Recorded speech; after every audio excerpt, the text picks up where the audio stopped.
Ang lalaking ito ay gipit sa pera kaya't 5 sentimong beer lang ang kaya niyang inumin. Ngunit ginamit niya ang lahat ng kanyang yaman para mamuhunan sa isang junk stock at sa loob lamang ng 6 na buwan, ang kanyang yaman ay tumaas ng 47 milyon. Dahil ang stock na ito ay naging sentro ng isang labanan ng siglo sa pagitan ng mga maliliit na mamumuhunan at ng mga mayayabang na pondo sa Wall Street. Ito ang sikat na short squeeze na nangyari noong panahon ng pandemya. Ang pangalan niya ay Keith Gill, isang financial analyst sa isang kumpanya ng seguro, at siya rin ay isang streamer sa YouTube.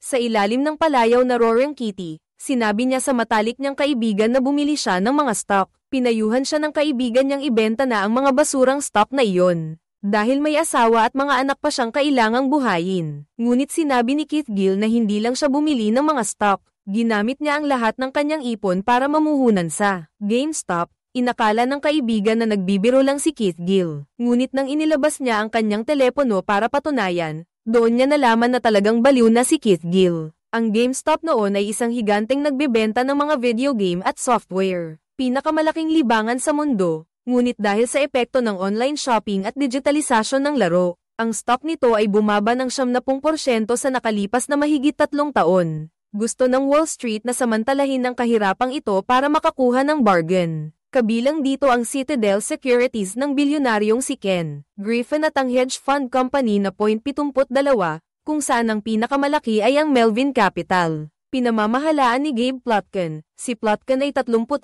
na taong gulang noon, at siya na ang pinakamahusay na kumikitang hedge fund manager sa Wall Street. Ang kanyang kumpanya ay patuloy na kumikita sa loob ng 6 na taon sa pamamagitan ng short selling ng GameStop. Ang presyo ng stock mula $28 bawat share ay ibinaba sa $2.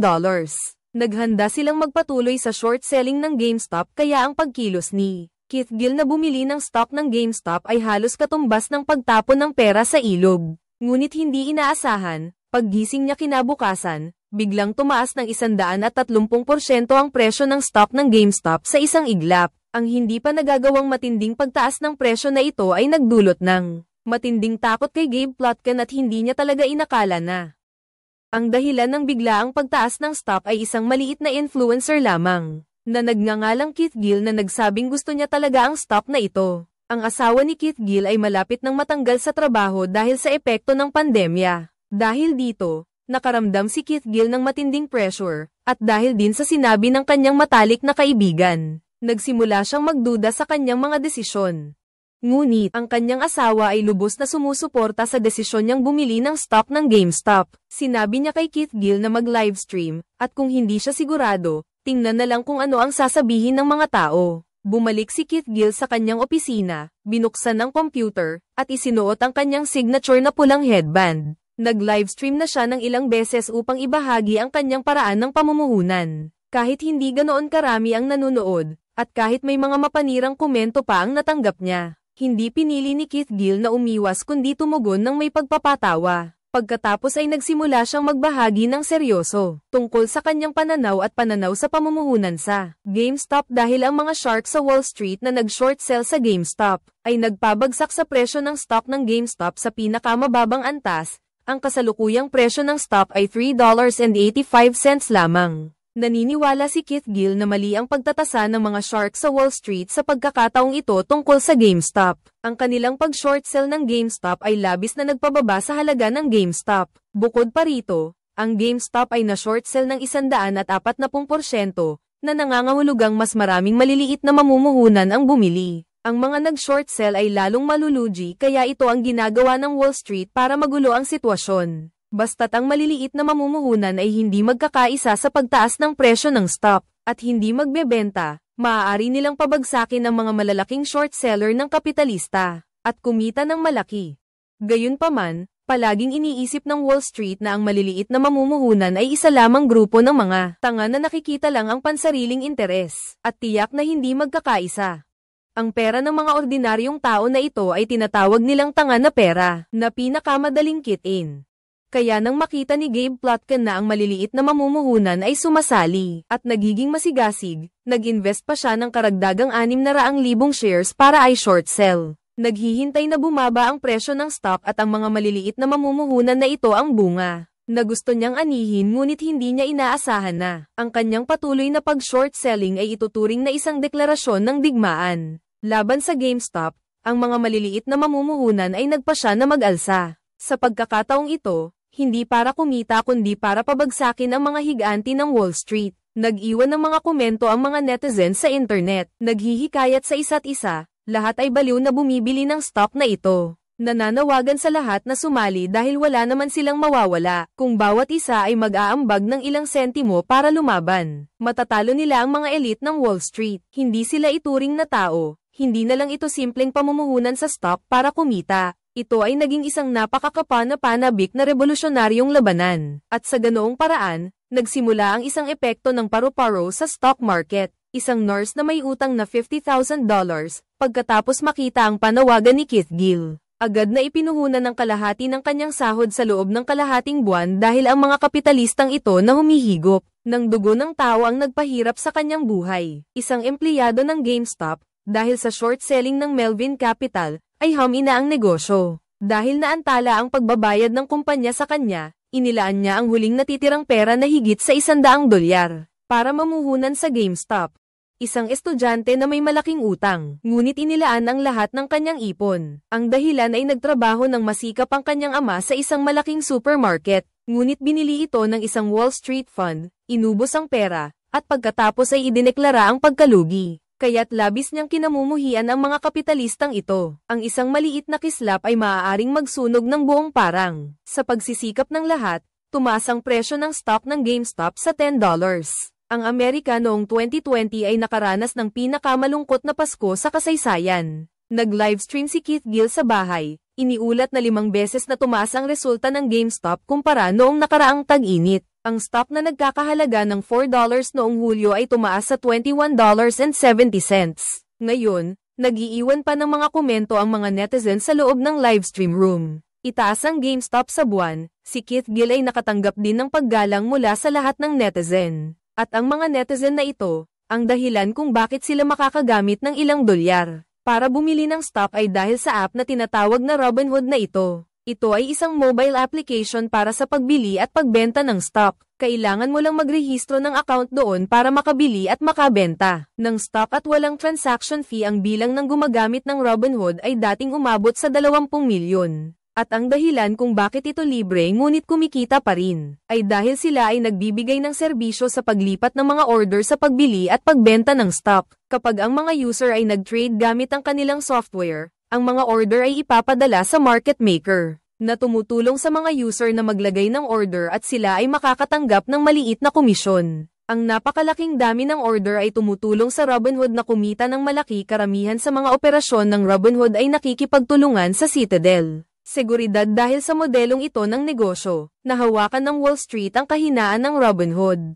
Noong ika-19 ng Enero taong 2021, tumaas ang presyo ng stock ng GameStop sa $43 bawat bahagi. Nang tumaya ang Wall Street na malulugi ito, at babagsak ang presyo ng stock, nagsimulang bumili ng marami ang maliliit na mamumuhunan.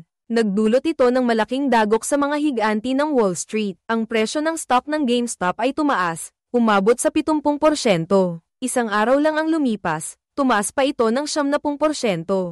Nag-post si Keith Gill na malapit nang mapilitang magbenta ang Wall Street. Ang maliliit na mamumuhunan ay babangon mula sa ibaba at aabot sa tuktok. Ang short selling ay isang kakaibang phenomenon sa stock market. Ito ang kabaligtaran ng short selling kung patuloy na tumataas ang presyo ng stock. Sa puntong ito, kailangan nilang bilhin muli ang stock sa mataas na presyo. Dahil ang mga stock na ito ay inutang, kailangan nilang ibalik sa napagkasunduang oras. Sa ganitong paraan, malulugi sila kapag ang mga short seller ay bumili ng malaking dami ng stock para i-cut ang kanilang losses. Ang mismong aksyon na ito ay magtutulak pa lalo sa pagtaas ng presyo ng stock. Ang ibang short seller na nakakita nito ay mabilis ding bibili ng stock para i-cut ang kanilang losses. Kaya naman, patuloy na tataas ang presyo ng stock. Sa puntong ito, kumita si Keith Gill ng 11 milyon. Kung ibebenta mo ito ngayon, malaki na sana ang kikitain mo. Ang maliliit na mamumuhunan ngayon ay nag-aatubili rin. Pinagmamasdan nilang lahat kung magbebenta ba si Keith Gill ng shares. Sa GameStop shares, mayroong isang napakatinding sitwasyon. Hawak ng Wall Street ang 140% ng shorted shares kahit pa mabili nila lahat ng shares. ay hindi pa rin sapat para ibalik ang mga hiniram na shares. Kailangan nilang bumili ng paulit-ulit kaya't walang hanggan ang pagtaas ng presyo ng GameStop shares. Ang mas nakakatakot ay ang mga may hawak ng malaking dami ng shares. Sila ang mga tanga sa paningin ng Wall Street. Ang mga nasa hedge fund na ito ay walang ideya kung ano ang pakiramdam. Ang magtrabaho ng husto araw-araw at wala pa ring napapala. Sila ay ipinanganak na may gintong kutsara sa tuktok ng pyramid. Araw-araw kumakain ng steak sa mga high-end na club. Nagpapakasaya sa mga yate kapag tinanong kung paano sila yumaman. Sasabihin nila dahil napakadaling kitain ng pera ng mga tanga ang post na ito ay nakakuha ng simpatiya. Nang lahat ng maliliit na mamumuhunan ang kaganapan sa GameStop, ay agad na naging isang labanan ng uri. Anuman kung sila ay mga tanga, basta't sapat ang dami nila, kaya nilang pabagsakin ang higanti. Hinihimok ni Keith Gill ang lahat na manatiling matatag at huwag magbenta. Lahat ng ito ay walang kinalaman sa pera, ngunit hindi napagtanto ni Gabe Plotkin ang kakilakilabot na sitwasyon. Nakakaharapin niya.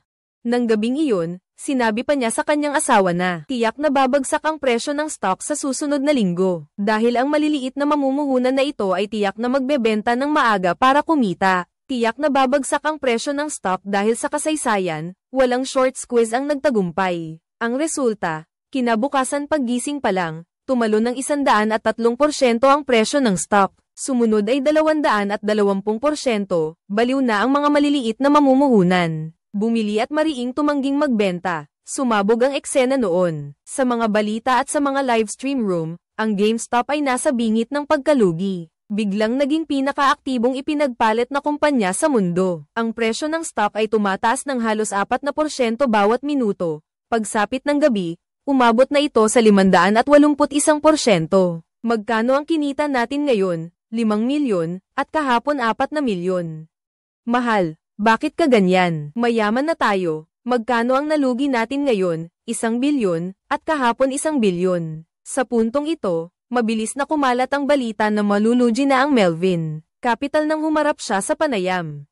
Sinubukan ni Gabe Plotkin na ayusin ang kanyang kalooban. Ngunit nang malapit nang magsimula ang livestream, pinatay niya ang computer. Dahil talagang malulugi na siya, nalugi ng 6.8 bilyon sa loob lamang ng ilang araw. Ngunit hindi niya maaaring itigil ang pamumuhunan. Dahil kung titigil siya ngayon, kailangan niyang ibenta kahit ang bahay para pambayad utang. Kaya napilitan siyang humingi ng tulong sa dalawang kumpanya ng pondo. Ang mayayaman ay napakamapagbigay sa isa't isa, madaling naglabas ng 3 bilyon para bilhin ang shares ng Melvin Capital. Matapos matanggap ang tulong sa stock market mula sa GameStop, talagang nagkaroon ng pagbabago. Sa puntong ito, kumita na si Keith Gill ng 23 milyon, at pinayuhan siya ng pamilya na ibenta na ito. Ngunit lubos siyang sinuportahan ng kanyang asawa dahil alam niya kung gaano karaming puso at kaluluwa ang inilaan ni Keith Gill sa stock na ito. Naghihintay din ang mga netizens sa update ni Keith Gill kung ibebenta ba niya ito, ngunit mariing tumanggi si Keith Gill na magbenta. Patuloy na tumataas ang presyo ng stock ng GameStop,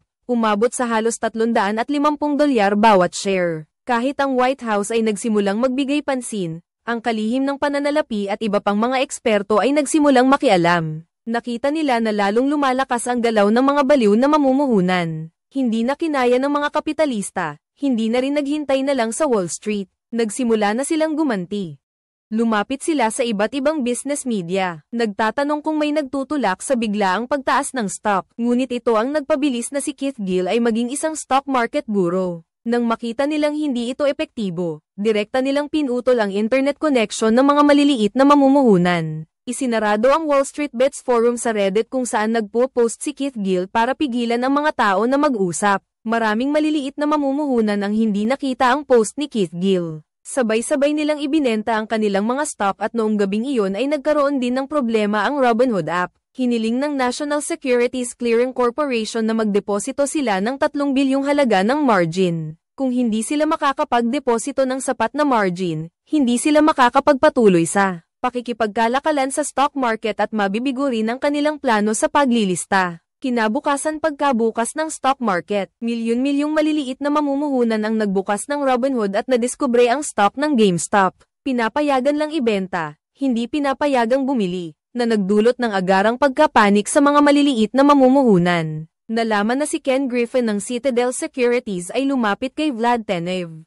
At sinabing kung itatakda lang niya ang GameStop stock sa app bilang sell only o benta lang, walang bili. Maaari niyang ibaba ang margin requirement sa 700 milyon. Napilitan si Vlad Tenev na sumang-ayon, gamit ang dahilan na kulang sa margin requirement para pansamantalang itigil ang pagbili. Pagkatapos hilahin ang plug, nagkaroon ng panic selling sa GameStop stock. Sa oras na ito, nagkakalat din ang malawakang propaganda ng media. Nagdudulot ng pagkabalisa sa maliliit na mamumuhunan. Kung magpapatuloy sila sa pagtangging magbenta, malamang na mawala sa kanila ang lahat. Pagkatapos ng serye ng perpektong pinagsama-samang pag-atake, ang depensa sa sikolohiya ng maliliit na mamumuhunan ay nasira. Si Robinhood ay nagtaksil sa mga gumagamit nito, tinulungan ang mga kapitalista na mag-short sell ng mga stock. Nakatagpo ito ng pagkadismaya mula sa publiko. Kinabukasan, si Keith Gill ay nakatanggap ng tawag mula sa Kongreso. Pinaghihinalaan bilang isang scammer, siya, na itinuturing na isang master ng stock market ng milyon-milyong mamumuhunan. Agad na bumagsak sa bangin.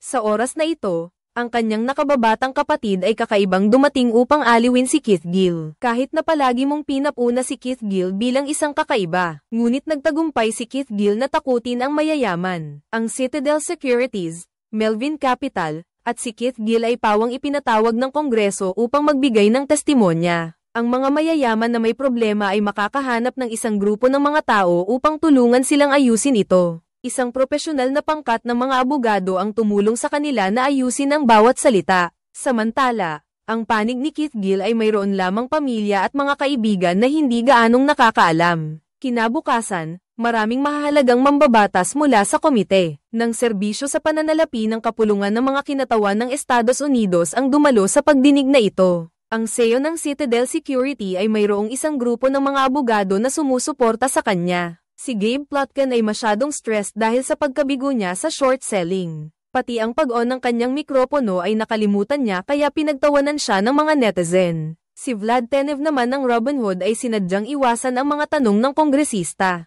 Tanging si Keith Gill lamang ang hindi naghanda ng harapin ang mga tanong ng kongresista. Ngunit nagpakita siya ng pagiging kalmado, sinabi niya na ang kanyang pamilya ay ordinaryo. Wala siyang kilalang sino mang malaking tao pagkatapos niyang magtapos sa kolehiyo. Matagal siyang nawalan ng trabaho at ginugol niya ang maraming oras sa pag-aaral ng personal finance. Ang stock market sana ay lugar kung saan patas ang kompetisyon. Basta't sapat kang matalino at may kaunting swerte, ay kikita ka ng malaki. Ngunit ngayon, ang malalaking kumpanya ay may ganap na kalamangan sa teknolohiya at impormasyon na nag-iiwan sa maliliit na tao na walang pag-asa. At ikaw naman, simpleng dahil gusto mo lang itong GameStop stock, ang iyong katapatan ay nagpukaw sa hindi mabilang na mga netizen. Sa harap ng screen, isa kang tunay na kahangahangang tao. Hindi ko balak ibenta ang stock. Matigas na tumangging ibenta ang Diamond Hand sa ikalawang araw ng pagdinig sa Kongreso. Ang presyo ng stock ng GameStop ay ibinaba mula 500 pababa sa 41 na shares. Gayunpaman,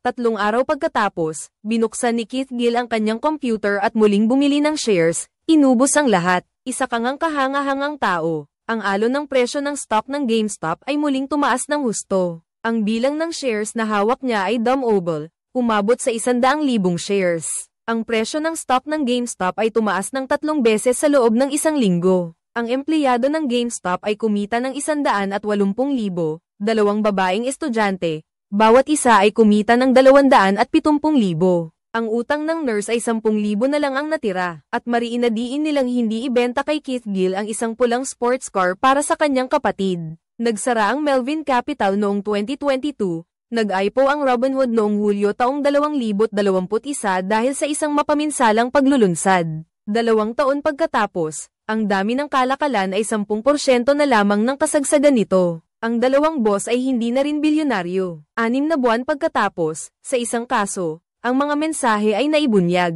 Ang mga direktor ng Robinhood at Citadel ay sangkot dito. Isang araw bago ang pagpapatigil sa pagbili, pagkatapos ay ibinasura ng korte ang kaso. 1 buwan pagkatapos, tinapos ng U.S.